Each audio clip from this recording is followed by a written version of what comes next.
Bonjour tout le monde, aujourd'hui on est à la cité étudiante de Roberval et on vient voir le programme Environnement Nature et le volet sport, cheerleading et hockey. Allez visiter ça.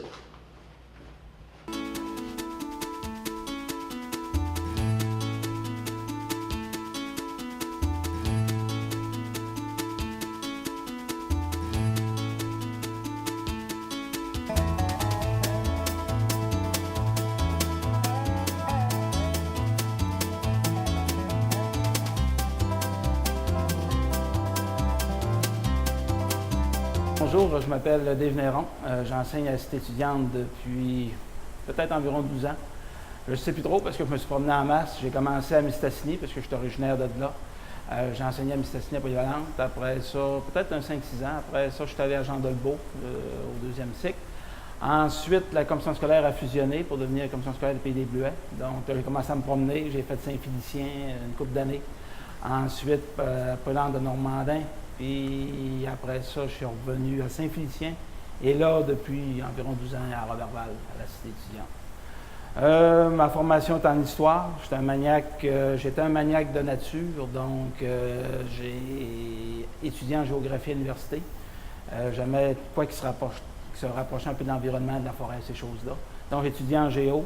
J'ai vu qu'en géo, il n'y aurait probablement pas grand ouvrage, fait que tranquillement, pas vite, je me suis tourné vers l'enseignement. Ma mère avait enseigné une trentaine d'années au primaire à Mistassini.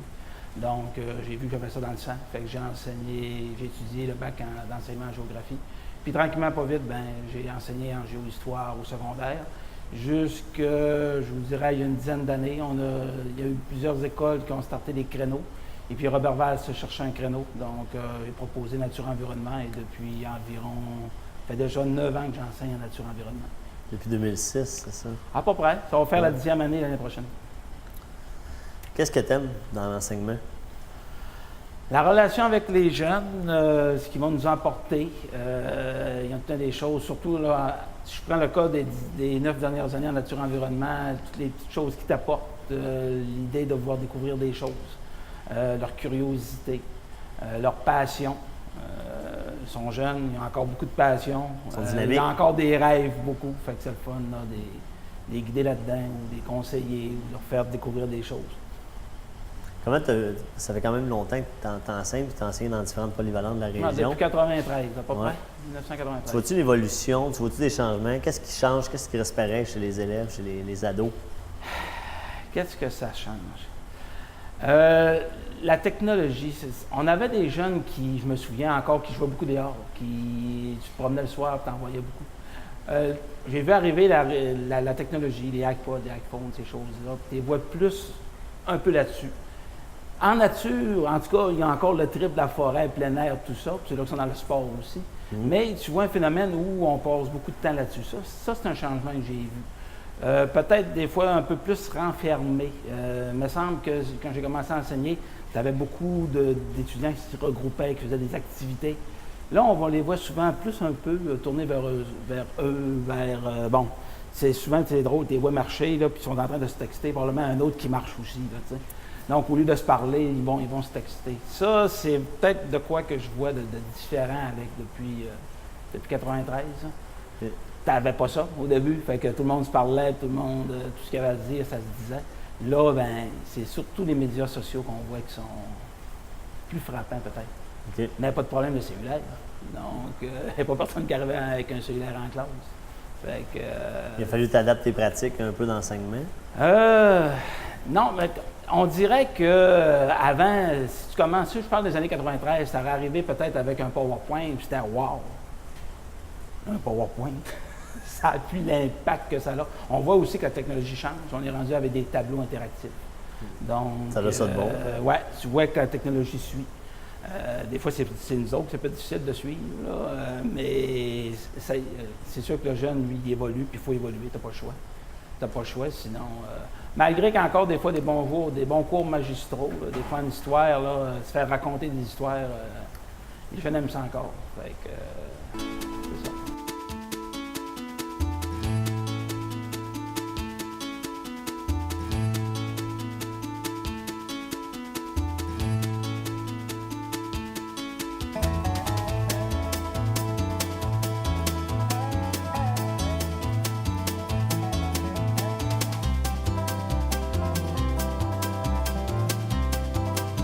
Dave Néron, on est présentement dans la serre de la cité étudiante de Roberval. Comment ça, il y a une serre ici? C'est pas toutes les écoles secondaires qui ont une serre. Sûrement pas. Peut-être dans un programme en agriculture, peut-être au cégep. C'est qu'on a un créneau qui s'appelle Nature-Environnement, qui l'année prochaine, ça va être la 10e année qu'on existe. Et puis, bon, c'est un programme qui va toucher les jeunes qui trippent au niveau forêt, plein air, la faune, tout ça. Et puis, bien, quand on a parti Nature-Environnement, bien, à un moment donné, dans l'équipe de départ, bien, il y en a un qui avait proposé que ça serait peut-être le fun d'avoir une serre pour pouvoir initier les jeunes un peu à l'horticulture, production de légumes, ces choses-là. Fait que tranquillement, pas vite, on l'a fait construire et puis ça fait déjà 9 ans. Si vous étiez venu une semaine avant, vous auriez arrivé pendant la vente, quand on a fait ça. Okay. On travaille là-dedans depuis le mois de février. Encore là, c'est pas tout le monde. C'est parce que Nature-Environnement, bon, on a des groupes d'étudiants, mais sur l'heure du midi, c'est des élèves qui sont vraiment intéressés. Tu sais, je ne l'oblige pas, c'est des élèves qui sont intéressés. Puis tu vois, cette année, j'avais environ une douzaine d'élèves là, qui viennent le midi. Là, ils se grouillent de dîner, puis après ça, ils s'en viennent ici, ils crient après moi. Venez-vous-en, M. Dave, il faut travailler dans la serre. C'est quoi qu'on plante, c'est quoi qu'on fait, c'est quelles fleurs, qu'est-ce qu'on pique. On commence au mois de février dans les locaux en haut. Avec seulement des graines? Avec des graines, on commande des graines et puis on commence ça au début février.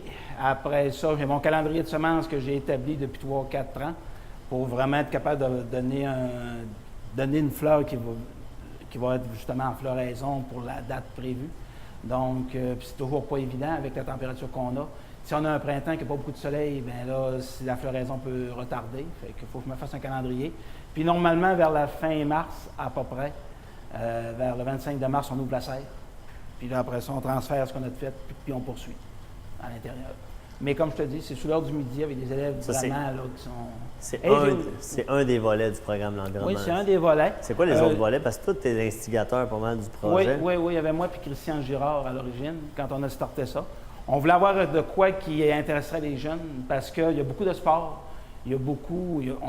C'est axé beaucoup sur le sport ou le PEI, mais au niveau nature, plein air, le bois, la forêt, il n'y avait rien. Donc, on dit pourquoi on ne se ferait pas un petit créneau. Donc, ils sont en nature-environnement pendant 3 ans, nature 1, nature 2, nature 3, c'est toute une suite. Puis quand ils arrivent en secondaire 4-5, là, ça se sépare après secondaire 3. Secondaire 4, bien, ceux qui trippent plus chasse puis pêche, maintenant on a l'option chasse-pêche.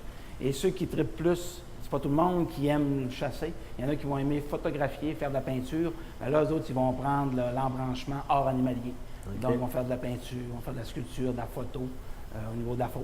D'où l'importance d'avoir des fois aussi certains animaux naturalisés pour reproduire des dessins, faire de la peinture, puis après ça, pour expliquer aussi la biologie de l'animal. Fait qu'un jeune qui est en 6e année peut arriver ici en secondaire 1, faire tout son parcours scolaire ici à la cité étudiante de Roberval. Oui, ça fait 9 ans que ça existe. Donc, il rentre en secondaire 1, il fait son nature 1. Après ça, on poursuit en secondaire 2, secondaire 3. On a des volets. Comme en secondaire 1, on a beaucoup d'ornithologie. Il n'y a pas rien que ça, mais entre autres ça. Okay. On va arriver avec d'autres thèmes. Comme en secondaire 3, c'est la survie en forêt. La survie en forêt dans le bois. Parce que quand on fait nature, on a aussi des demi-journées où on fait des sorties, des activités en plein air. Donc, fait que c'est vraiment interactif. Les jeunes sont actifs dans leur domaine. Là. Ah oui, les jeunes adorent ça. Puis les sorties, des fois, on va aller voir une pépinière, on va aller voir un site où est-ce qu'il y a des oiseaux, l'observation ornithologique, on a de tout. Puis ici, à Roberval, dans le fond, au Lac-Saint-Jean, c'est comme... Oui, si on avait une place pour créer ce programme-là, je pense que c'était ici. Parce que quand on regarde la région, le Lac-Saint-Jean, où est-ce qu'il y a le plus de diversité, c'est à Roberval. L'âge d'Albert, ces coins-là, écoute, tu as de la végétation ici que tu n'as pas de Beaume-Sassini. Moi, je viens de là, tu n'as pas ça. Donc, tu as vraiment, surtout quand on a starté nature, on m'en s'est rendu compte qu'on avait vraiment quelque chose de spécial à Roberval, avec le climat, l'effet adoucissant du lac. On a une végétation qui est un peu intéressante. Fait que, mettons que le programme est bien situé là, pour faire cette activité. Et puis, comment vous réussissez, les jeunes, à intégrer leur... parce que là, ils ont plus de cours, ils ont moins de cours... C'est une, mais regarde, comme là, ils vont avoir peut-être une période de moins en français, mais j'en fais... Quand on parle le côté nature, tous les cours qu'on voit, tout ce qu'il y a là-dedans, on en fait du français. OK. Vous intégrez les matières principales. C'est intégré. Les sciences, il y a beaucoup d'aspects au niveau nature qu'on voit dans le cours de sciences. La luminosité. L'aspect géographie, localisation, le fait historique. En histoire, il y a beaucoup de choses qu'on ramène à l'intérieur. Puis le jeune, ça le motive. Ceux-là qui trippent là-dedans, là, ils ne voient pas leur temps passer. Moi, il y a des élèves qui m'ont dit, écoute, une chance que j'ai eu ça. Encore là, on a eu des bulletins au mois de février, puis une mère qui m'a dit, puis pourtant, ça ne paraissait pas de ça. Le petit jeune a fait son affaire, il est là depuis 4 ans. Puis la mère me dit, une chance qu'il a eu ça, puis il a vraiment lâché l'école. Ça le maintenait, puis là, il est dans son option chasse-pêche, puis il trippe, puis il est bien content d'être là. C'est d'en avoir plusieurs, des histoires comme ça. Souvent, ils ne nous le diront pas quand ils sont au secondaire, tu le sais par après. Ou souvent, c'est les parents qui te le disent pendant les visites, que ça l'a motivé. Ça lui a donné une passion, ça lui donnait le goût de venir ici. Donc, dans ce temps-là, c'est ça ta paye. Donc, c'est le fun. Quand tu entends dire ça, tu dis, ouais, tu as une influence sur eux. C'est ça que tu aimes aussi, j'imagine, dans ton... Oui, c'est ça qui est le fun dans l'enseignement. C'est de voir que tu peux, justement, leur apporter quelque chose. Un peu à l'image des plantes qui poussent ici, vous semez un peu. Oui, c'est ce qui reste, là. Il y en a on va donner ça au Jardin des Ursulines. Quand on a fait notre vente, ce qui va rester, on va leur offrir ça. Donc, notre participation à la collectivité. Qu'est-ce que tu aurais à dire à un jeune de 6e année qui s'interroge, là, il a le choix de plusieurs polyvalentes ici en région, puis il se questionne à savoir si ce serait le programme nature, environnement qui serait bon pour lui, ça serait quoi? Moi, je dis tout le temps, tu vas avec tes tripes. T'es-tu un jeune sportif? T'es-tu quelqu'un qui veut vraiment, qui aime le plein air, qui aime l'aventure, qui aime découvrir des choses sur la nature? Si tu aimes ça, tu y vas. Souvent, le phénomène qui se produit, c'est qu'ils ont souvent l'influence des amis. Donc, mon ami va au hockey, mon ami va au cheer, mon ami va ci. Fait que des fois, tu as tendance à suivre l'ami, mais souvent, ils ne s'écoutent pas eux autres mêmes. Par contre, il y en a certains, eux autres, qui ont une certaine maturité pour dire, oui, tiens, je veux vivre ça. Je me dis, garde, vas-y, vis-le. Et puis, si tu aimes ça, ben, tu vas pouvoir en manger, mordre à pleines dents là-dedans. Et puis, si tu n'aimes pas ça, si tu es déçu, finalement, tu ne t'attendais pas à ça, bien, regarde, il y a toujours moyen de changer. Là. Mais normalement, les vrais tripeux, là, eux autres, ils savourent ce cours-là. Si on rentre un peu plus spécifique dans le programme de Nature-Environnement, c'est quoi les objectifs du programme ou les valeurs que toi, tu veux véhiculer, tu veux partager aux jeunes qui sont inscrits? C'était de sensibiliser les jeunes à la nature, à la beauté, à la protection de l'environnement, leur faire découvrir ça, parce que tu n'as plus l'occasion d'en parler. Donc, leur faire vraiment découvrir, puis prendre soin de l'environnement, faire attention à la nature. Et puis, c'est en l'étudiant qu'on est mieux placé pour la protéger. Donc, quand tu apprends à la connaître. Ici, à l'école, avez-vous réussi à intégrer des pratiques que vous enseignez au sein de l'environnement scolaire? Je ne sais pas, la récupération ou... avez-vous un comté vert oui, la un peu plus développé? récupération, on a fait du compostage, Oui. oui.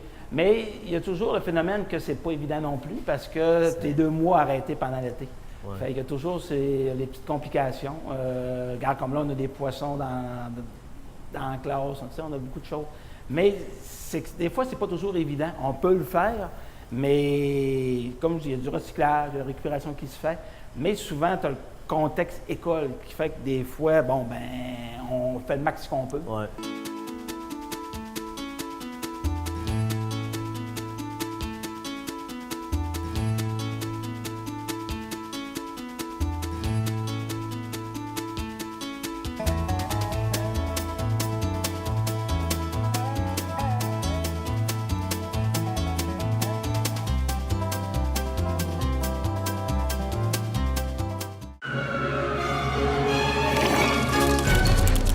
Durant la saison de la grippe, le virus peut apparaître n'importe où. Il est invisible, imprévisible, et tout le monde peut se faire prendre par surprise. Heureusement, le vaccin contre la grippe est la méthode la plus efficace de se prémunir contre lui. Ne vous laissez pas surprendre par la grippe. Faites-vous vacciner. Renseignez-vous à santé.gouv.qc.ca.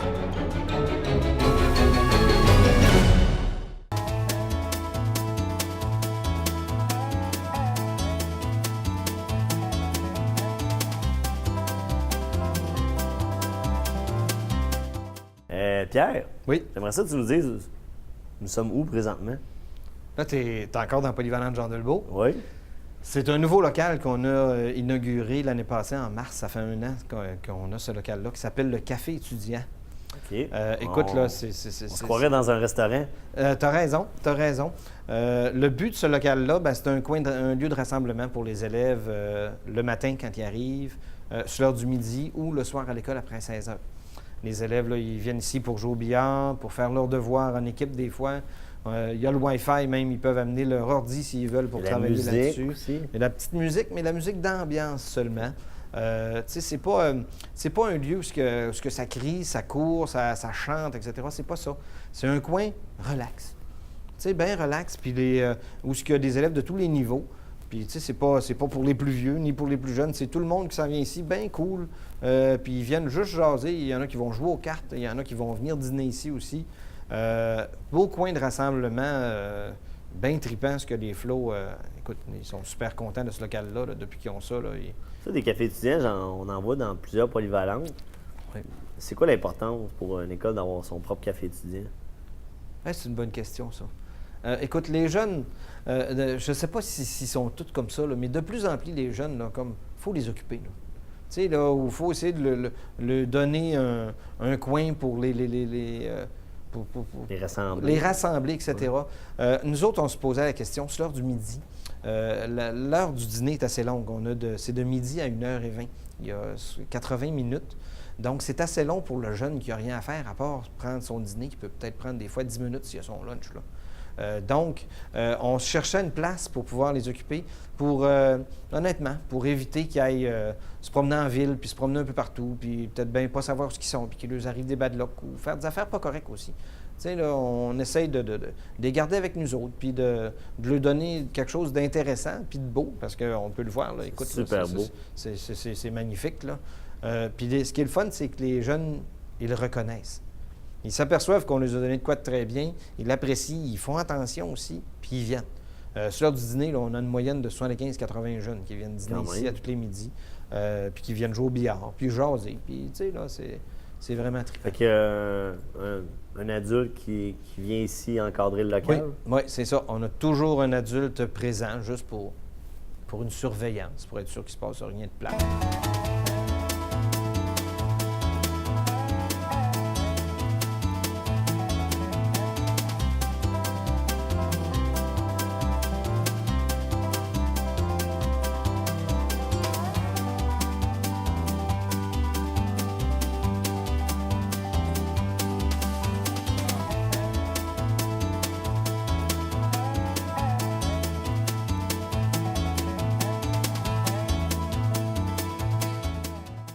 Vous savez, le passage au secondaire, c'est un moment charnière dans la vie des jeunes. Selon vous, c'est quoi qui devra en résulter au final? Bien, en fait, moi, je pense qu'un passage au secondaire réussi, c'est quelqu'un que, comme j'entendais tantôt des 5e secondaires, avoir la gorge serrée parce qu'ils vivent chaque moment de leur année comme leur dernière année, puis se dire que ce moment-là ne reviendra plus, puis qu'on va s'en rappeler tout le temps. C'est de tous ces petits moments-là qu'ils ont fait d'engagement dans leur vie, pas juste les matières scolaires, mais beaucoup de leur parascolaire, tout ce qu'ils ont fait en dehors de ça, qui les unit, qui les attache ensemble, je pense que c'est ce qui fait une réussite d'un jeune. Quand il part de son école pour dire, regarde, hey, moi là, je vais me rappeler tout le temps de ma polyvalente parce que j'ai vécu 5 belles années. On entend souvent l'importance de faire naître le sentiment de fierté et le sentiment d'appartenance. Concrètement, à tous les jours, à titre d'animatrice de vie étudiante, comment on réussit à relever ce défi? En fait, moi, comment je fonctionne, puis peut-être que ce sera le cas d'autres animateurs aussi, c'est que moi, j'aime profondément les jeunes. Je suis déjà passionnée par mon travail. Puis, je trouve l'important là-dedans, c'est d'être en lien avec eux, de leur faire confiance, mais de les prendre aussi en considération. Tu sais, d'être à l'écoute de ce qu'ils ont à dire, puis de leur faire la place qu'ils veulent, puis de leur montrer qu'ils peuvent aussi prendre plus de place, de les aider à s'accomplir, à apprendre à se connaître. Puis je pense que de cette façon-là, je trouve que c'est la meilleure façon de développer un sentiment d'appartenance. Puis aussi, on va le dire, tu sais, des aimer profondément comme ils sont, puis de les accepter comme ils sont aussi également.